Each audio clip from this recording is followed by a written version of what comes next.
Well, South Africans could face another cost of living shock when Nersa announces next year's draft electricity tariff increase.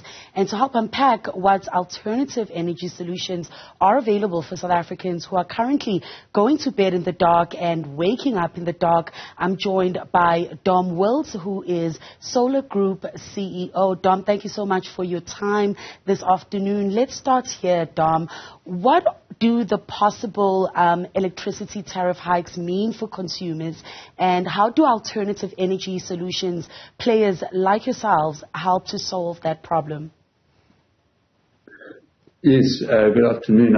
I think the tariff hikes are critical because essentially all of our GDP, all of our goods and services are in some ways reliant on the electricity price. It underpins the whole economy. So when you have hyperinflationary increases, and the application from Eskom was for north of 30%, if that was actually granted, that's 6 times higher than normal inflation. So that would essentially cause almost everything that we know and use every day to go up in price.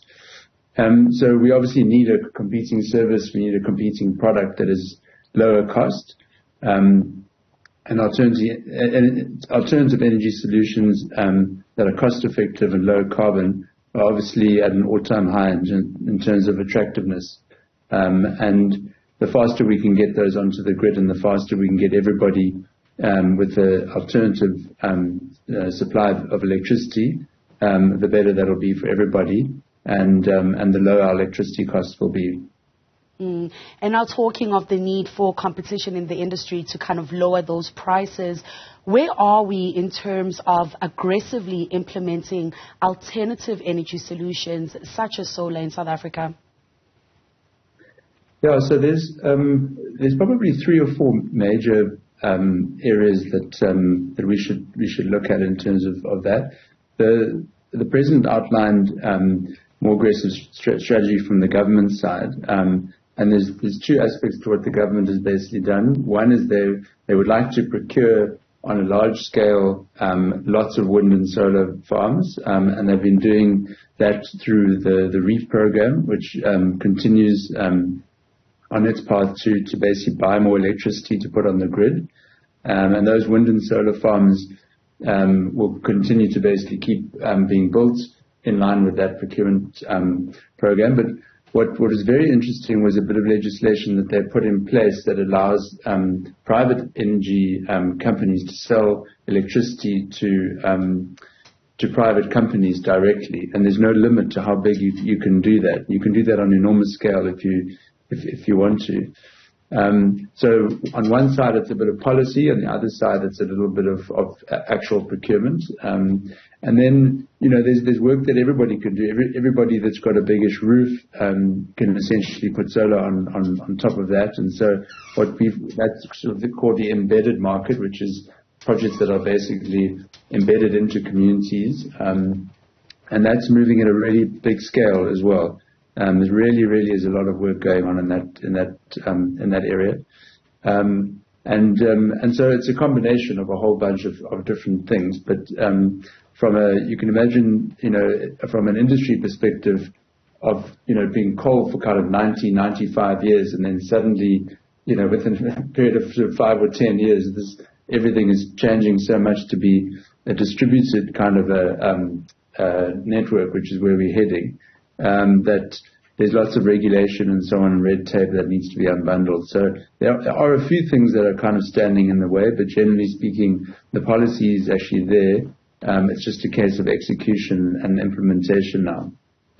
And what real transformation does the solar energy solutions businesses provide South Africa? Well, it's amazing. Most of the forward-thinking businesses in this country have done at least something. They've either done energy efficiency work, or they've done their own solar park, for example.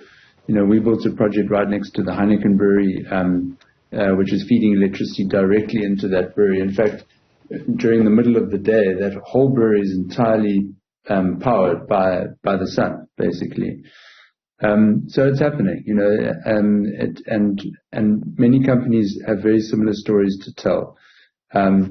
So, from an energy perspective, those solutions are coming through, and people are not only saving money, but they're obviously also lowering their carbon footprint. And then at the same time, people are starting to explore the use of energy storage as well, so that when the grid actually does go down, like we have during load shedding, that there's a ride through, for the 2 hours or 4 hours that you're down.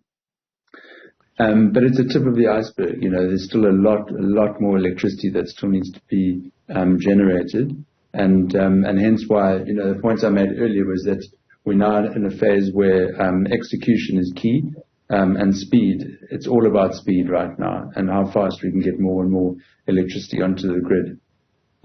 And Dom, just as a final question, obviously consumer education is important when it comes to those alternative energy solutions.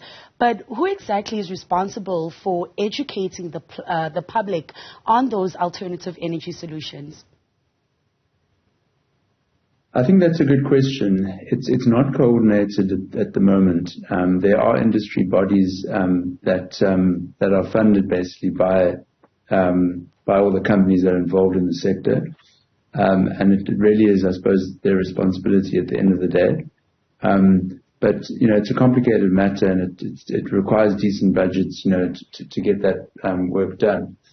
But it's amazing in a very short space of time, in the last couple of years, how much more I've seen the people understand about electricity. It always takes a crisis for everybody to become experts in something, and we saw it in Cape Town with the water crisis in 2018 when, it almost ran out.